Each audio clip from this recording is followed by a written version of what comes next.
You're listening to the Teach Better Talk podcast featuring expert educators eager to share progressive tactics to reach more students. Teach Better Talk is created by teachers and fueled by passion. Let's get started.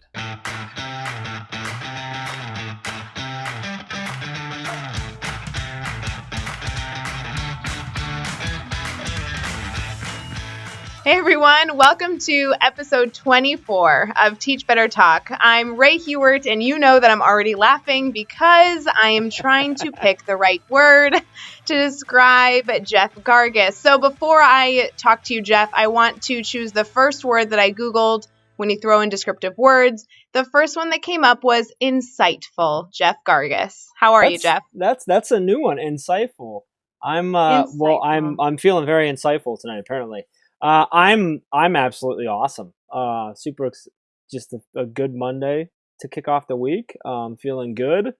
We got snow on the ground, but still got a run in. Feeling good. Got a lot of stuff done today, and now we get to record podcasts. So I love Mondays for that reason. And super excited about our guest tonight. So we're chatting with Dr. Rena Hawkins. So we're talking 22 years of experience in education. I'm going to try and rattle off everything she's done in education. I'm going to miss some, and then she'll be able to talk about it too. But she's taught first grade, second grade, fifth grade. She's been an instructional coach at the building level and the district level. She's done instructional facilitation. She's then been an administrator. This is her fifth year as administrator, third year as a principal in elementary school. And then in all of her spare time, she's also the co-host of the ShareMOedu Podcast. And that's with her good friend, Dr. Eric Carlin. And they do some awesome stuff with their podcast. They're basically trying to share voices in education to help others work and do what they do better. So obviously you and I love that. We love that that's what they're doing. So super excited. They actually just celebrated, correct me if I'm wrong, Renee, but just celebrated your 1 year anniversary of the podcast, correct? That's correct. Over 50 episodes now? Yes. That's awesome. That's exciting. I mean, we're pumped up. I'm pumped up. We're on number 44 right now, so 50. We're chugging away just behind you there. So congratulations on all of that. Super excited to have you on. Really appreciate you taking some time. How are you feeling right now? I feel great. I'm excited to be here. Thanks for having me on. Yeah, it's super excited to have you on. Does it feel weird to be on the other end? I mean, I don't know if you do a lot of this side of the podcast. I mean, it's kind of weird, isn't it? Like you're shifting on the other side. It is a little weird. I've been on the other side a few times, but I'm learning a lot from you guys. Oh, you guys are very organized. Well, that's exciting. I'm glad that you feel that way.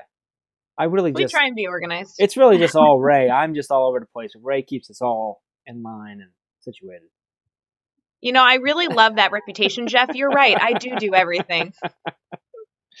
Well, Renee, I want to make sure that I know Jeff has said a lot about all the things you do, but I really want to dive deep and get into all of the amazing accomplishments you've been able to get in when you've been involved in education and all your plans, all your things you're working on. So when somebody comes up to you and just asks what you do, what's your typical response? How do you list all of the incredible things within one conversation?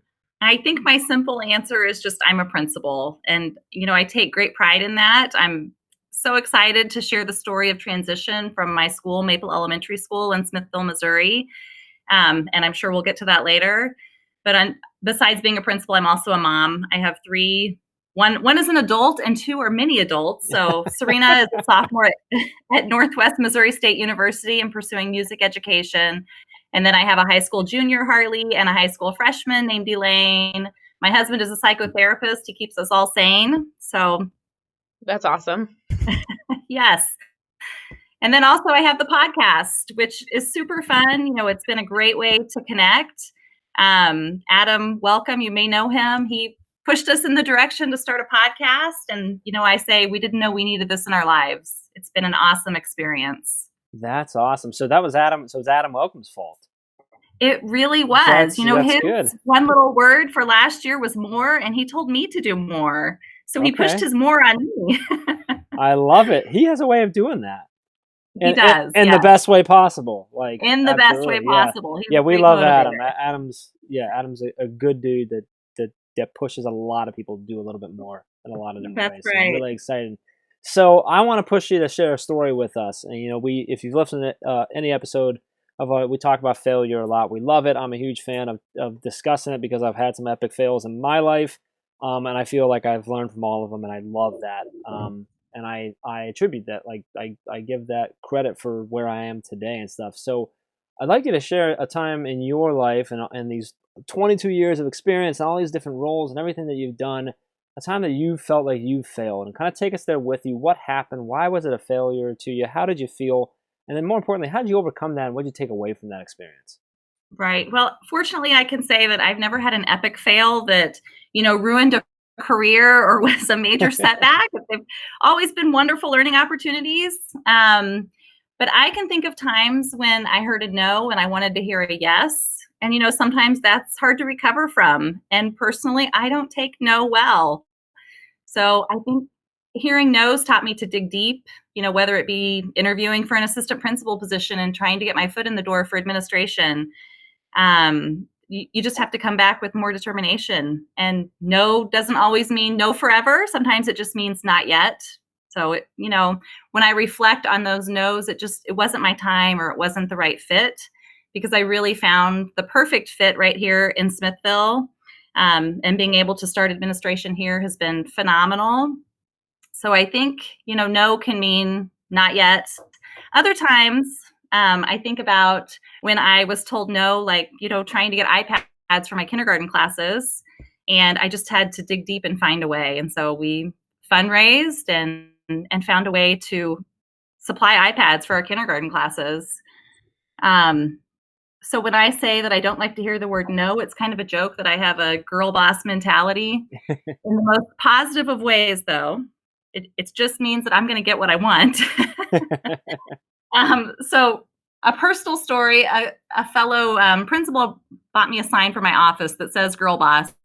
And we had a new family this past summer that was enrolling in the school. And our school was a mess because we went through this major transition. So really the only place to put them was in my office that I had just hung pictures in.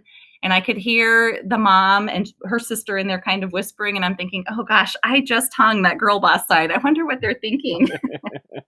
And so I came in and they said, this is the most welcoming principal's office we've ever been in. We just want to stay here. And I said, oh, good. My girl boss sign doesn't intimidate you. And they said, no, it empowers us. Nice. So yes. I love that. I love the girl boss, what the meaning of it to you, that no is not going to stop you from getting what you're trying to get and accomplish it. Because that's massive. And if that's a lesson we could teach to our kids, that no doesn't always mean no. I love that no doesn't always mean no forever. It could mean just no, not right now, or no, I'm not the right person, go find someone else, or no, it's not the right situation. And if you want something bad enough and you believe that it's for the best and it's good, like, you can find a way, you can work a way, or you can be a girl boss and go after and get it, right? I love it. That's awesome. Right. That's right. I love it. So let's flip it the other way now. Let's talk about a time that you felt successful. And this could be something big, something small, doesn't matter. But tell us what happened. Why was it a success for you? And then, what did you take away from that? Sure. So I've mentioned that my school recently went through a huge transition, and I feel so fortunate that I had the opportunity to lead and learn through that time of change.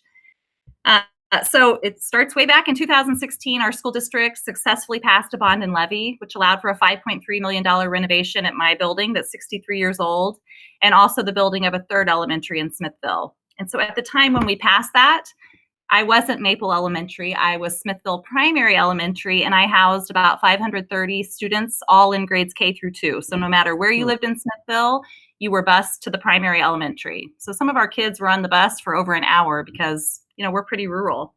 So they would be bused to the school. The other elementary was the 3 through 5 building. So in building the third, we all became preschool through 6th grade schools, which alleviated some of the overpopulation at the middle school. But, there were lots of changes and lots of feelings that went along with that. So, we knew we were keeping 6th graders at the elementary level. So 6th graders who expected to go on to middle school and have more freedom were coming back, at this school particularly, were coming back to a school where they attended for kindergarten, 1st and 2nd grade. So we just had to be open to those feelings they were bringing and know that we had to empower our students and listen to their voices and really make this a place that didn't feel like the primary elementary anymore. Also part of that process was the name change. So we changed from Smithville Primary Elementary to Maple Elementary, and there was a whole process of, patrons suggesting different names, but I feel like I got to influence this. We are on Maple Avenue, and the meaning of the maple leaf, the Native American meaning, encompasses everything we want to be. So it stands for generosity, balance, and promise, and that's really what we want to offer our students here. We also went through new district boundaries. So this school year, we opened not only with new students, making it a neighborhood school, but new staff. We lost 2/3 of our staff because K2 was split between the 3 buildings, and we pulled in the other grades, and then the new grade levels. So really, it was a huge change. And being in a building that's all K2, we were known as the happy building, because how could you not be happy in a building full of 5, 6, 7, and 8-year-olds? So that was one thing we really did not want to lose. And we have successfully kept a strong, built a new strong team and kept our happy mentality. We just have a really strong culture here. Gosh, I think that's so important. That culture piece is enormous. And it's amazing when you start connecting with teachers and, depending on where they're located, there's so many teachers out there that will say, what do you love about your school? And they're like, oh, it just feels good, Right. And so that's so fun. So when you're flipping and looking at all these pieces outside of the huge transitions that you could see as just so many hurdles standing in front of you, what is getting you excited about education right now? I would say the opportunity for student leadership and student voice. So having a K2 school, we did provide leadership opportunities, but it was mainly to our second graders. Now having a school with preschool through 6th grade students, we want to offer leadership opportunities to all of our students. So we have 100% leadership opportunities for all students. We do leadership hour once a month, and so all of our staff helps facilitate. And students were able to sign up for the group they were most interested in. So some of our groups include the philanthropy leadership group that has led things like the food drive, the toy drive. They're currently leading a personal hygiene drive that will benefit the community. We have a kindness group called the Spark Leadership Group that issues monthly challenges for students. We have some reading promoters that are getting ready to install a free little library at our school. But that is one thing that really excites me. Just having students see the benefit of making a difference in our school, in their family, and in the community. Well, and I couldn't agree more with that. I mean, geez, Jeff, I think she just said my mantra. Yeah, I was thinking the same thing. Student voice is important. Obviously, I hold that near and dear, but any way you can create those leadership components and having students actually give back to not be the future leaders of tomorrow, but actually be the leaders in the community is so important. Right. Hey, what's up? It's Jeff. Don't worry, we're going to get right back to the episode, but I really want to check out and make sure that you are connected with us on social media. Ray and I and the entire Teach Better team want to connect with you. We want to hear your stories. We want to be a part of your journey. We want to be there to support you in any way we can, and we want to learn and grow with you. So please connect with us. Everything we have is at Teach Better Team. And then, of course, make sure you connect with me at Jeff Gargas and Ray at Ray Hewart. Let's get back to the episode. Well, and I know that, Jeff, we talk about that all the time with the other trainings that we're able to do with helping teachers build that in their own classrooms. When you're able to amplify that to be a positive mission throughout an entire building, I can only imagine the impact that those students are going to have not only on their community right now, but then in becoming the future leaders of then whatever community they go join as adults. Right. Well, and I think it just shows them that no matter what age, I bring value to this world. I have something to contribute. And, as a group, we can collectively do that. So I have to ask you, with all the things that you're working on, right? Obviously in your professional life, but also just all the things you're involved in with your students and the impact that they're making. Looking at that forward mission of that, you're really not only building leaders now, but like we said earlier, you're building leaders. They're really going to see that they have an important impact. And that's kind of how I view our new teachers in some sense. I think that teachers that are new to the field or teachers that are new to a new building, they're a little nervous. They're not sure what their impact's going to be yet, right? But they have strong missions to try and make an impact not only on their students, but really be a part of their professional learning community. So I always like to ask, especially principals, let's be honest here, people. I love asking principals this question, and it's what piece of advice you would give new teachers. And don't just think of the first ones fresh out of college, but the ones that are new to a building, maybe joining for a first time, similar to your staff who, you kind of all came together and became a family all at once, I'm sure at the beginning of that really challenging year. So what advice do our educators need to ensure that they're not only successful in their career in their classrooms, but also building, strong leadership in their buildings? Right. I think it's really important for those new teachers to hold true to who they are. So I'm going to use a poem from Rupi Kaur's book called The Sun and Her Flowers. I don't know if you're familiar with her, but she is awesome. So the line from her poem and my piece of advice is, your accomplishments are not my failure.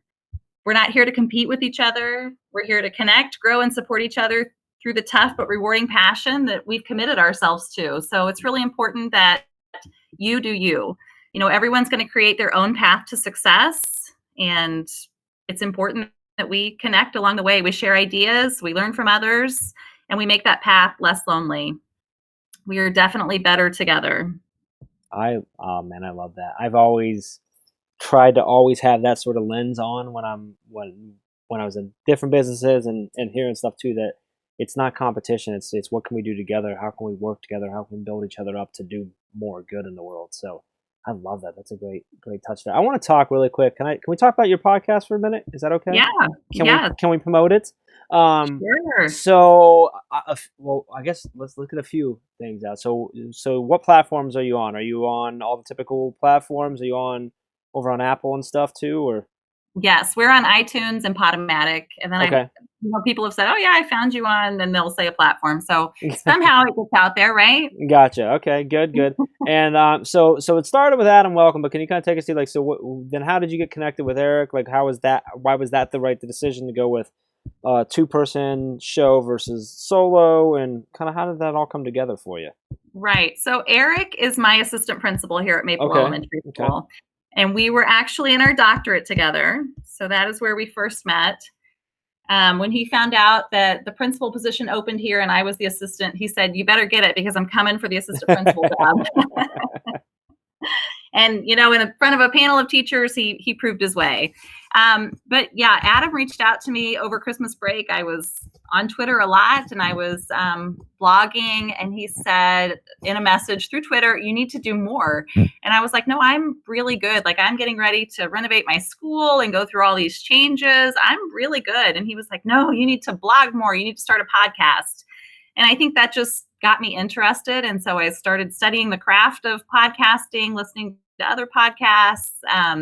Adam was kind enough to do a conference call with us and kind of talk us through it. And I didn't really want to do it alone. So I told Eric, "You're doing this with me, girl boss." I brought it out. That's right. And he was happy to do it. So we release an episode an episode a week. It comes out every Thursday. And again, we've just connected with some awesome people that we probably never would have connected with, without starting the podcast. It's more fun with someone else, isn't it, Ray? You would know. Of course.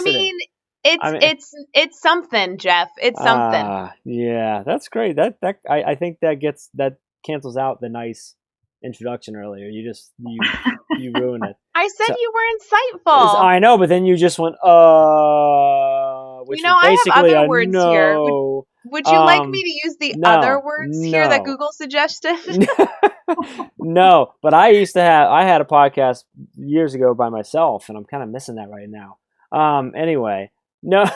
So let me ask you this, Renee, and I'm going to put you on a spot, so I hope you don't mind. Okay. But you don't have a choice because we're recording, and here it is.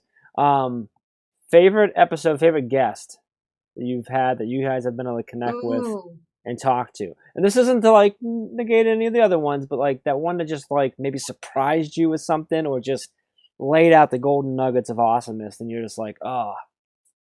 Well, I'm going to have to go with somebody recent. So not really an educator, but connected to education.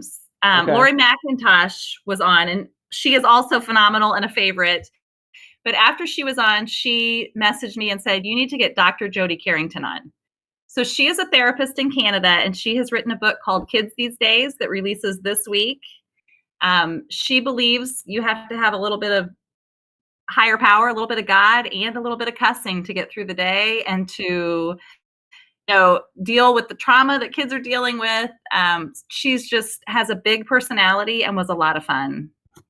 Gotcha. Love it. Awesome. So if you don't know Dr. Jody Carrington, you should. I wrote her down. Like, we're going to have to give her an invite. We'll have her come on and share with us a little bit about that. So, all right, now let's have some fun. We're going to do the next 6 questions, and you got 15 seconds or less to try and answer each. You ready to go? Okay. I'm ready. All right. What is one ed tech tool you cannot live without? I would say Canva, Twitter, some more. I know you said one, but I can't stop. Totally not one, but that's okay. Number 2 is what's a book that you're reading right now? So currently I'm reading Make Learning Magical by Tisha Richmond. That was a book that we gifted to our entire staff. And so we're leading a Twitter chat weekly to get through each chapter and learn. Okay. And Tisha gets on there with us. And then I'm also reading Better Leaders, Better Schools Roadmap by Danny Sunshine Bauer. Yeah, awesome. Lots of motivation. All right. And then let's see. Who do we need to follow on Twitter today? Well, I said Lori McIntosh, right. Dr. Jody Carrington, Adam Welcome, Eric Carlin, some Missouri favorites, Amy Casey, my sister-in-law, Ashley Hawkins, and then Dave Schmitto is a good friend of mine too. Awesome. Love it. What's the best YouTube channel or website for educators? I would say I go to TED Talks for motivation, and then Danny Sunshine Bauer's channel is pretty awesome too. Awesome. Especially if you're an administrator looking for some ideas. Great. And so give us a daily, weekly, or monthly routine that every teacher should get into. Positive self-talk. And start daily affirmations if you need them. Mine is I bring peace to every corner of my life. Ooh, I like that one. That's a good one. And what is the best piece of advice you've ever received? I don't remember who gave me this, where I read it or heard it, but it shaped my one word for 2019, which is appreciative.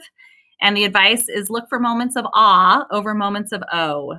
Just remember to find happiness and focus on gratitude through moments of inspiration and kindness. Ooh, love it. Wow, that was really great. I love that piece of advice. Look for moments of awe over moments of oh. Ugh, powerful. Can we make fun of you for a second that I can see the responses that you've typed in this document that we shared? And you have like 12 other books that you're reading in addition to this. I do.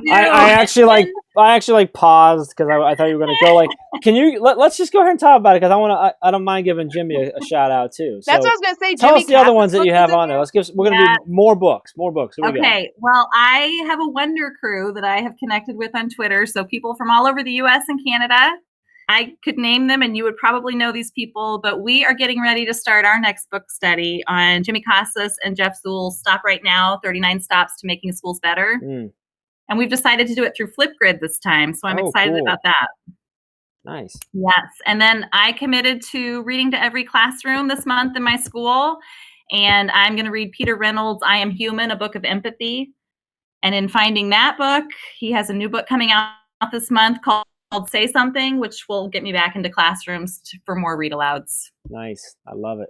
So awesome. Well, I want to make sure that everybody knows how to connect with you, because I know that I've learned a lot through this conversation. I feel like thank goodness I have access to all the things that you have shared, because I have so many books and different poems and everything that I want to go look up and build into my own daily routine. So if you wouldn't mind sharing how everyone can connect with you, whether it be Twitter, Instagram, or something else. I know we want to make sure our listeners are able to not just have this be this one moment that they learn from you, but continue that learning. Sure. So my Twitter is at Renee Thunderhawk, and Renee is spelled Rena. My parents did that to me. I'm on Instagram also at Rena Hawkins, and our school is at Maple Warriors, and then we have our podcast on there too at ShareMOedu. I do have a blog. I'm a slow blogger, slow paced. When I feel it, I can blog it. So that's sharemoedu.weebly.com. Our school's on Facebook at Maple Warriors. You can find me on Facebook as well, just my name. That's more family, but sometimes education. And then we have a YouTube channel too for Maple Elementary. And I'm on Boxer at R Hawkins K12. Awesome. And you can find all of that information, everything we talked about with Renee on this episode over at teachbetter.com, including links to all the books that she mentioned, and of course all those ways to get connected with her, which, by the way, I love the fact that it's Renee Thunderhawk. I don't know where that came from, but I don't need to know. That's girl boss. I love it. There's a story. Fantastic. So be sure to hit that subscribe button so you don't miss any of the upcoming episodes. And if you can give us a rating and review, we'd really appreciate that, because there are a lot of you listening to this podcast, and not everybody's subscribed. Not everybody's giving a rating and a review. And I'm telling you right now, Ray is watching you, and she's coming for you. So please do that for us. And then if you could really do me a big favor, is think of a friend or a colleague that needs to hear awesome stories like Renee's, and share this podcast with them, because we want to keep sharing these awesome stories out from all these amazing educators. So Renee, thank you so much for taking some time and hanging out with us, having some fun, sharing your stories and all your insight and from all your experience, and just, hanging out with us. We really appreciate it. Thank you, Jeff and Ray. It's been fun. Fantastic. Everybody go listen to the podcast as well, ShareMOedu. Make sure you subscribe to their podcast and like it, and rate it and review it as well. And until next time, let's get out there. Let's teach better.